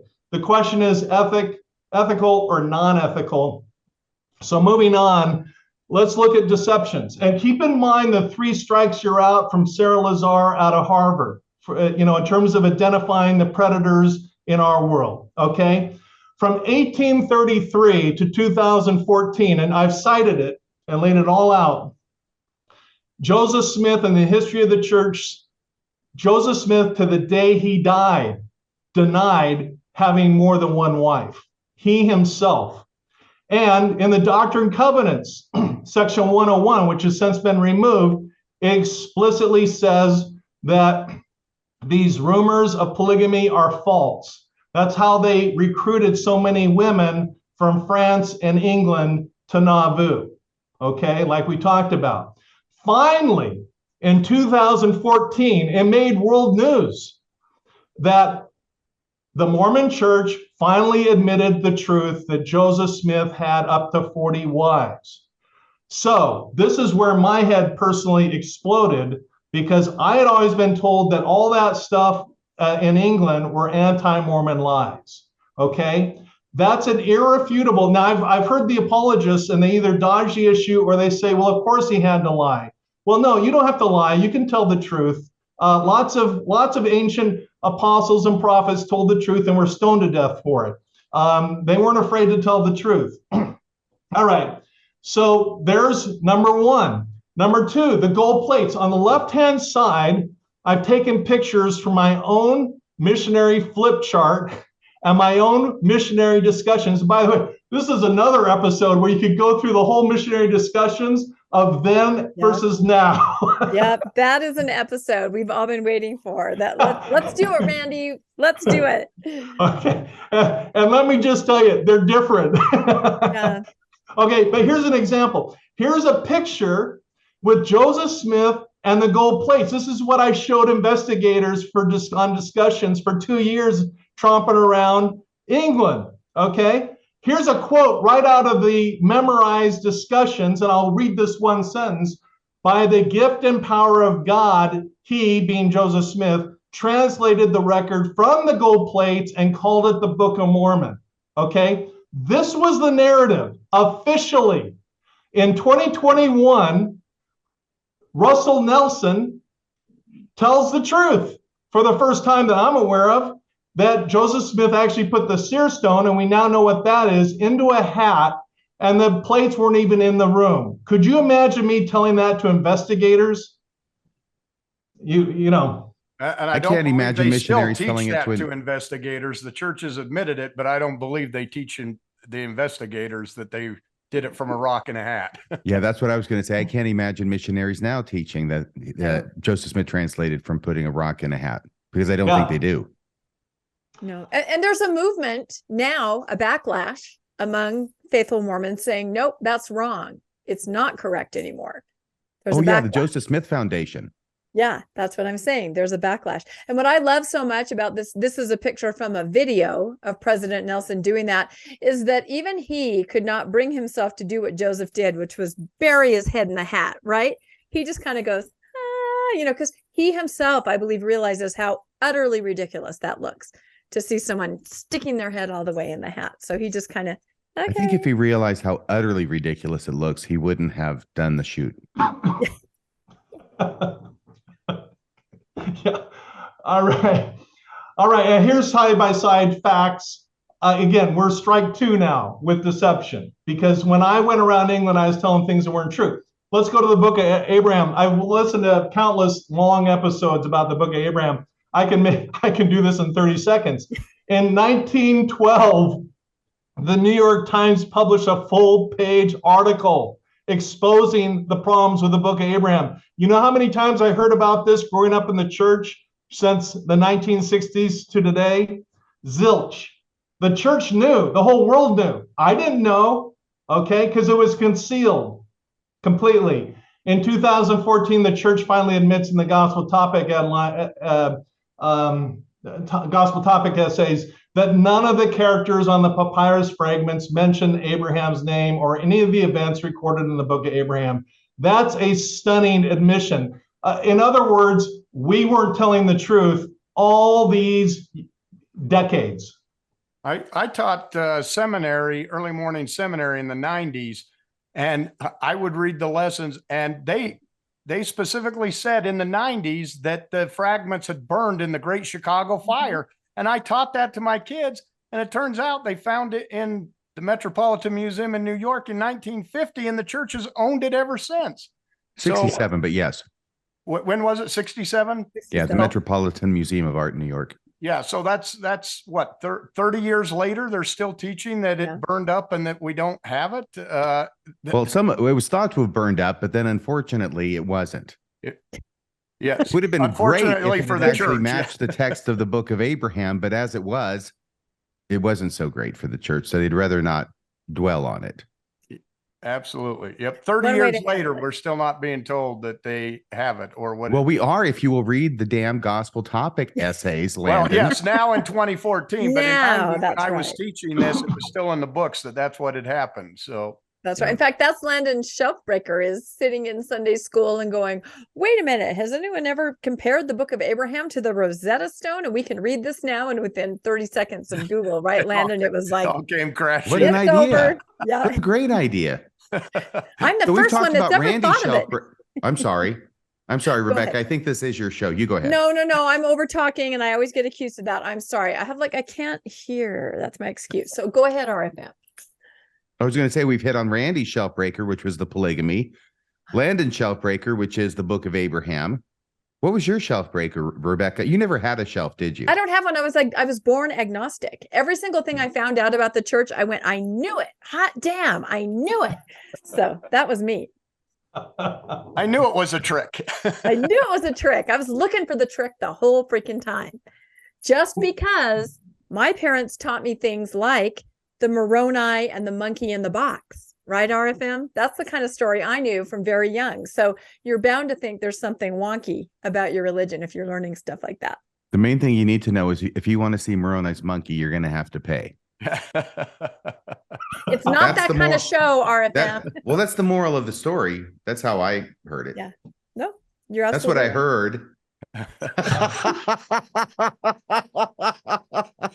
You're a naughty, naughty boy, RFM. Okay, so I delivered 3. Remember 3 extra and you're out, but there's a bonus because I got 3 modern deceptions. Okay, we're under promising, over delivering on Mormonish. Here we go. The sex scandal. A $250 million proposed legal settlement, which, by the way, was rejected by the judge because the judge says, you're getting off too easy here, Mormon Church.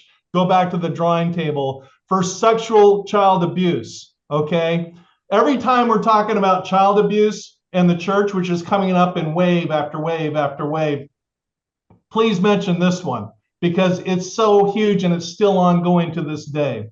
Okay, there's one deception. Number 2 is Prop 8. We know about that. CBS News reported that the Mormon Church was fined in connection with their dishonest election manipulations. Okay, deception number 2, modern day, latter day deceptions, we'll say. And of course, money, the SEC and over $100 billion hidden away in shell accounts, which is totally illegal. Well, notice a theme here: sex, power, and money. And let me just say something as the guy, and if you believe the BBC, I've studied more disasters around the world than anybody. I know that sounds very boastful, but that's what my career is. And every single case I've worked on, I mean, O.J. Simpson, and I could go down a long list, Jeffrey Epstein, on and on. Spanky With and the these gang. predators, you see a theme: sex, power, and money each and every time. It's right out of the playbook. And here's 3 Undisputable modern day deceptions. Couldn't agree more. And I've left you stunned, so we'll move on. That was just like when RFM picked that card. That's right. We couldn't believe it. Well, and I kind of think there are so many deceptions. I mean, you just list some of the major ones. Some of them are just as simple as believing that paying your tithing instead of buying food means that somehow food will appear in your refrigerator. There's magic wearing thinking. your garments is going to protect you. There are little everyday deceptions and things that you convince yourself to believe that impact your life. So there's the big ones, and then there's the small ones every day, I think. Yeah. Well said. Tithing is based on magical thinking. Mm-hmm. Yep. For sure. And Arvin, we were talking about this one the other day. As a criminal defense lawyer, I'm guessing you've never gone into court and said, Your Honor, my client walked by 25 houses and never robbed one of them. He only robbed the 26th house. So no, he didn't rob 25 houses, so he wouldn't have robbed the 26th house, Your Honor. Yeah. Okay, all you need to absolutely discredit an organization or a person is one big lie, okay? And you go to jail, or you go to prison, or you're slammed with a big $250 million fine, okay? By the way, Randy, I just want to point out that the flip side of that argument is that unless my client robbed every house on the planet, he could not have robbed any of them. That's over my head. Did that make sense? In other words, that's the flip side of the same argument, which shows what a ridiculous argument the original side was. Yeah, you're right. Oh, okay. It's like the Pythagorean theorem. I get you. Just like the Pythagorean theorem. Okay. I feel like Ray Bolger at the end of The Wizard of Oz.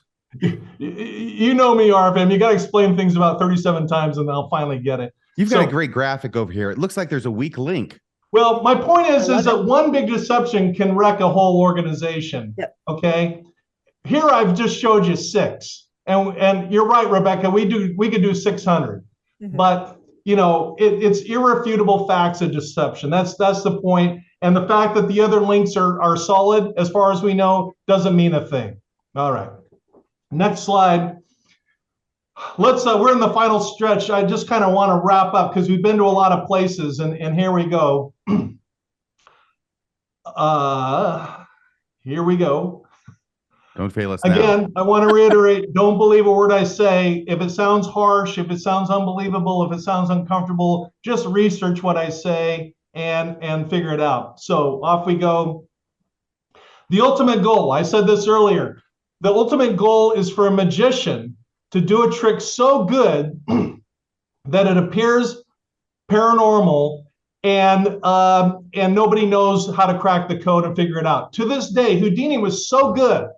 And one reason why I have amassed this collection is I have so much respect for this guy. For example, he made a elephant disappear while surrounded by spectators. And to this day, nobody really knows how he did it. They got some theories. No one knows how he did it.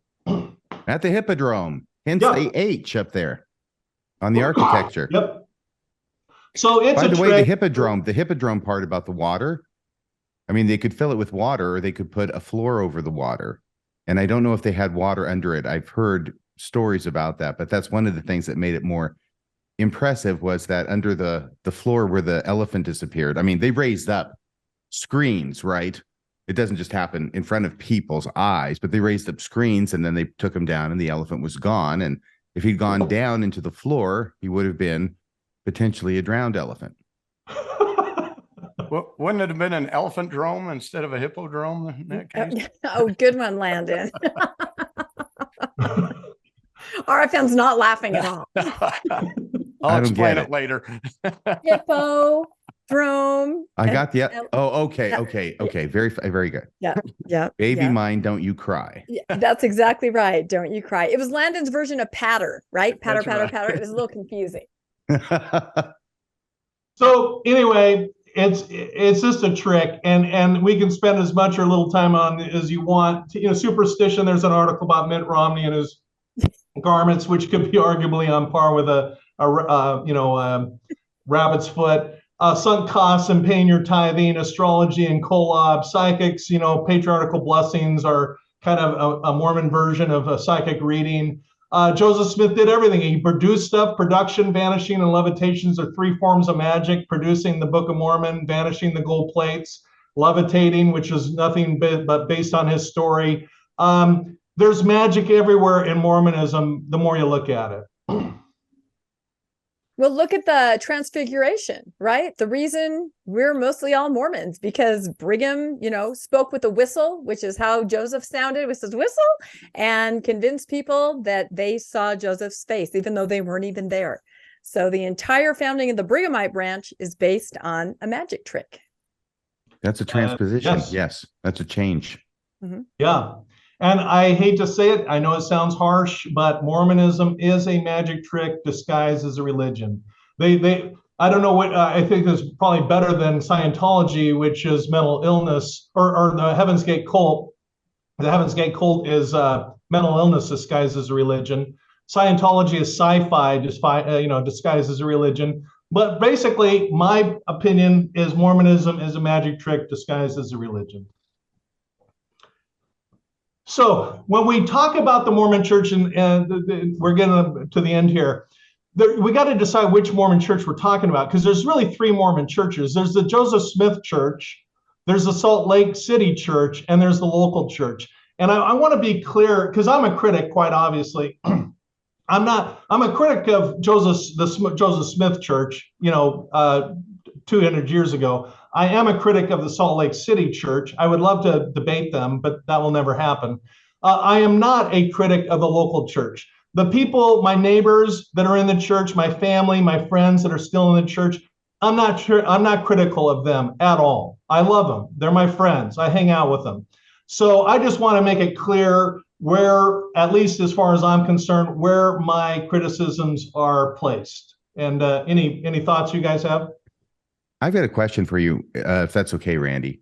Yeah. Okay. First off, I know that you have a vibrant Christian faith. Mm-hmm. There are those who have looked at Jesus in the same way. In fact, I think it was back in the 1960s. Was it Mort Smith? I can't remember the name of the author. It might be.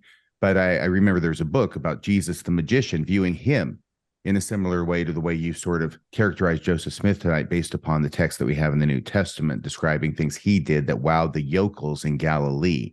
Do you see any similarities or differences between Jesus in this role and Joseph Smith as you've described him?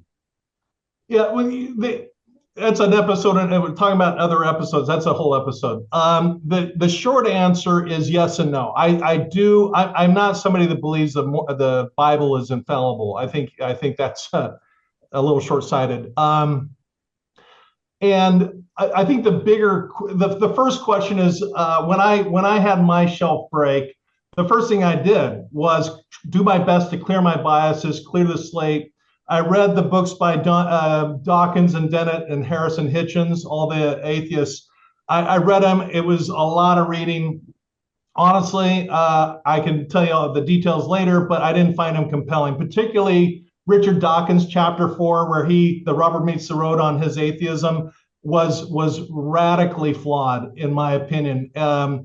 And so then I went to quantum physics and looked at the question of God. Not my belief in God has nothing to do with prayer. It has to do with the evidences presented by Francis Collins and other scientists out of Harvard and so forth. And then from there, landing on Christianity, I'm more of a very simple Christian, because I believe in the Beatitudes, the Lord's Prayer, the golden rule. Yeah, the golden rule. That's about as far as it goes. And I can get into why I landed there in more detail later, but that was a quick snapshot of my thought process. Yeah, and I appreciate your belief system, and it's one that I have dubbed Southern California Christianity. I hope that's not offensive. I don't mean it to be offensive. No, not at all. I love it. Being laid back and non-judgmental.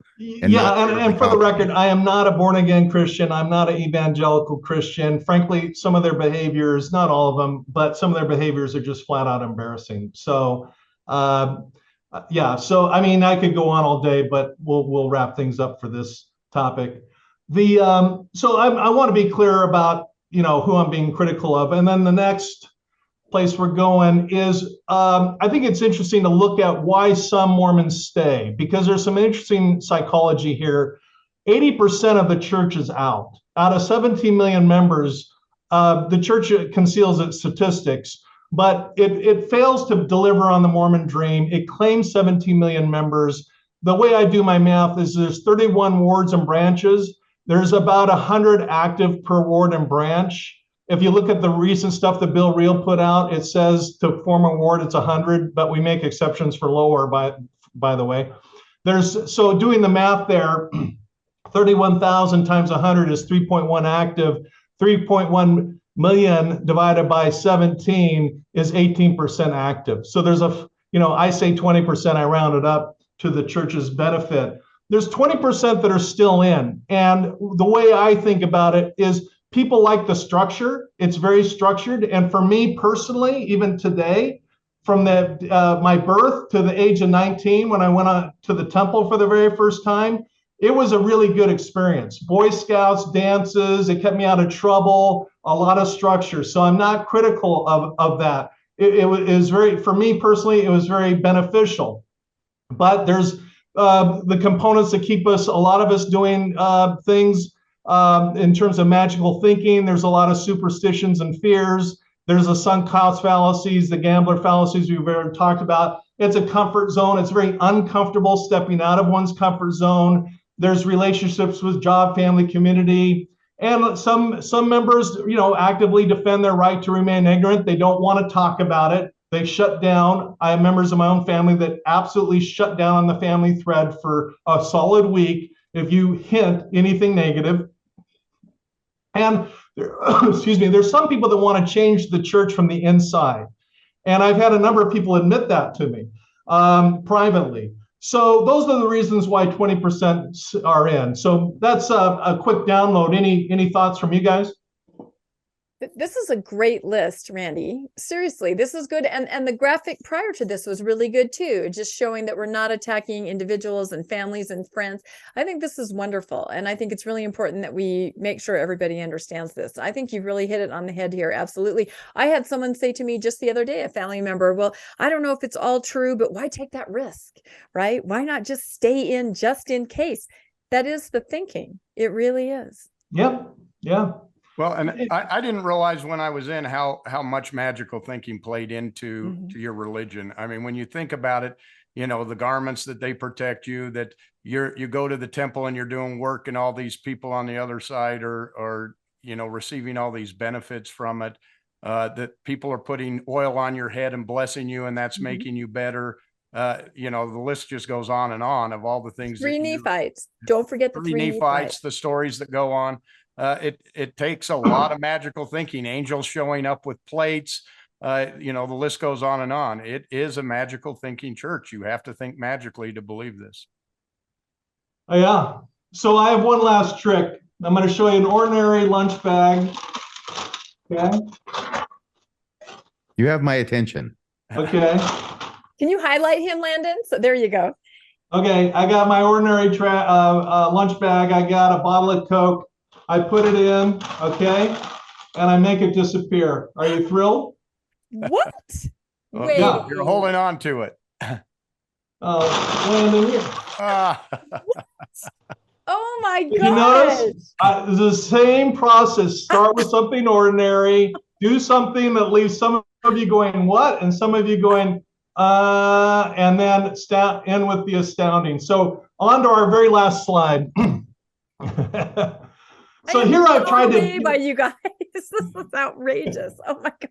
This is our last slide. We can spend as much or little time as you want on it, but I've tried to kind of summarize because we covered a lot of territory. We've defined magic. There's magic in Mormonism and its roots from Joseph Smith. Storytelling, the correlated narrative of the restored gospel is storytelling. And let me tell you, it's a really good story. It really is.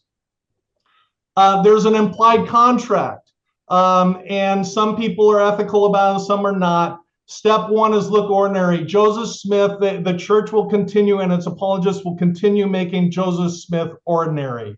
My research was based on Richard Barron's, who is a faithful member of the church. And I'm getting attacked for quoting a faithful member of the church who went to Dartmouth and did the research. So there you go.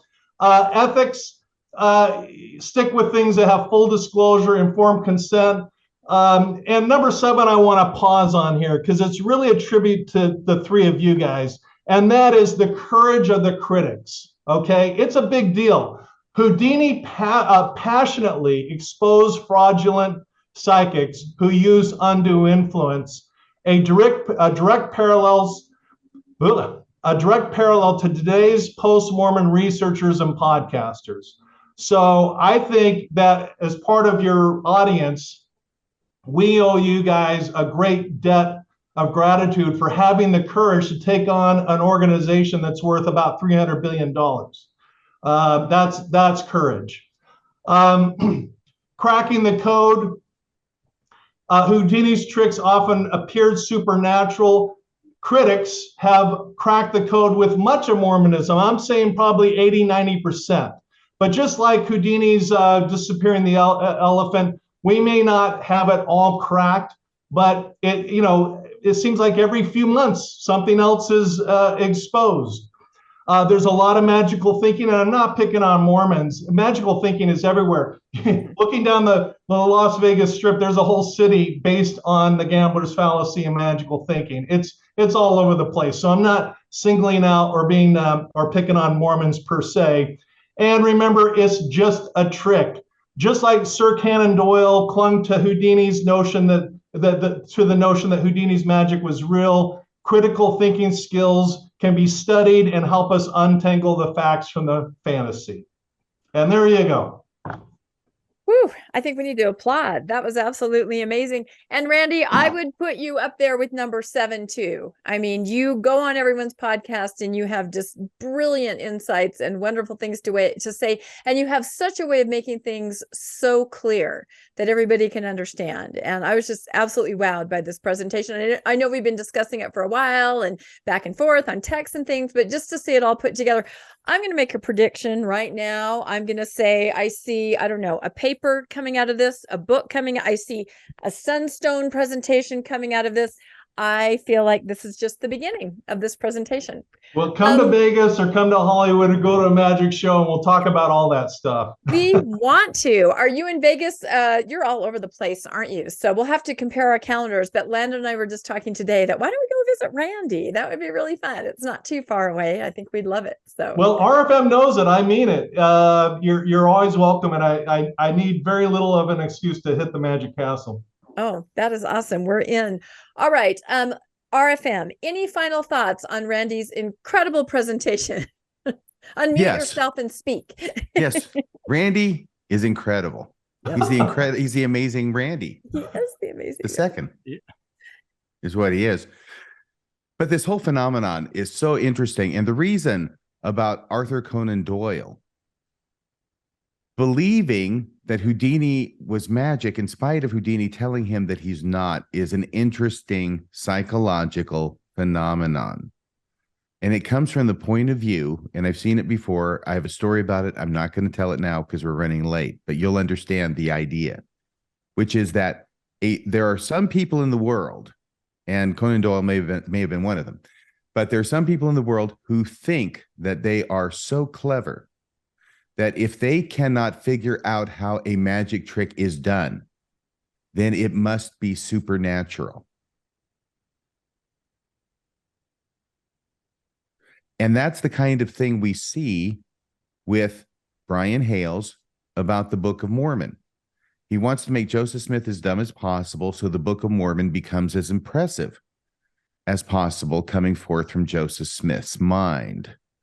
All right? But the idea is, from his point of view, that if Brian Hales can't figure out how Joseph Smith created the Book of Mormon, then it must have been done supernaturally. That's the logical fallacy upon which this entire line of argumentation is based. Yep, that you're absolutely correct. It must be demons, right? It must be something else. It Or can't God. be anything, or God. Can't be anything logical. That's right. And don't take that chance. Even if you're questioning, err on the side of it's God. Absolutely. Yep, I think you hit it right on the head with that one.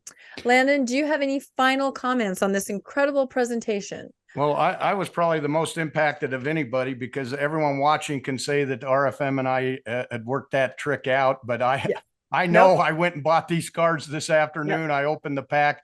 I have no idea how he did that. And it just shows me that, it's easy to sit back and say, well, I can't explain it, so it must be God that did it. Are you saying you think RFM is God?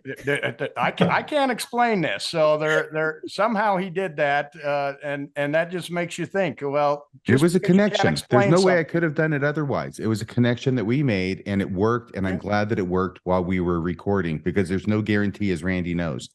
Yeah. When I try this, that it's going to work. He has seen it spectacularly explode. So I'm glad it worked tonight. By the way, this whole psychological phenomenon of if you can't figure it out, then it has to be supernatural is what makes the Bill Murray line in Ghostbusters so funny. You're right, Ray. No human being would stack books like that. Well, I can just say I've played strip poker and I was beat tonight. So RFM, I take my coat off to you. Okay, thank you. As long as just it's don't only stand your up. coat. Sorry. And I take my scarf off to you.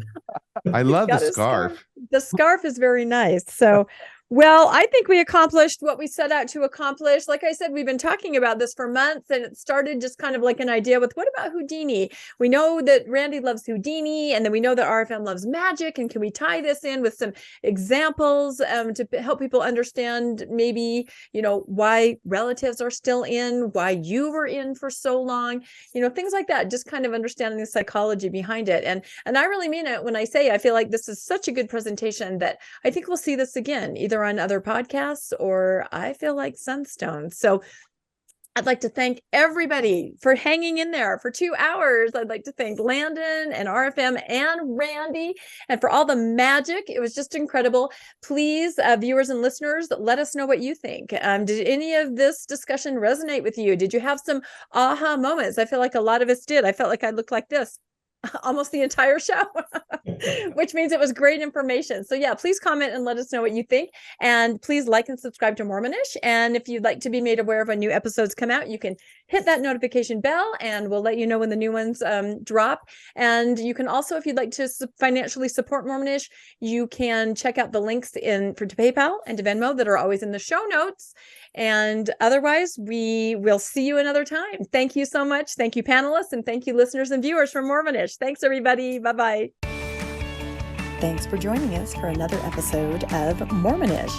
We really appreciate our listeners and would love to hear from you if you have a story you'd like to share. You can email us at mormonishpodcast@gmail.com. You can also find us on Facebook, Instagram, and on our website, mormonishpodcast.org. And don't forget to look for us on YouTube and like and subscribe. Keep joyful, everybody.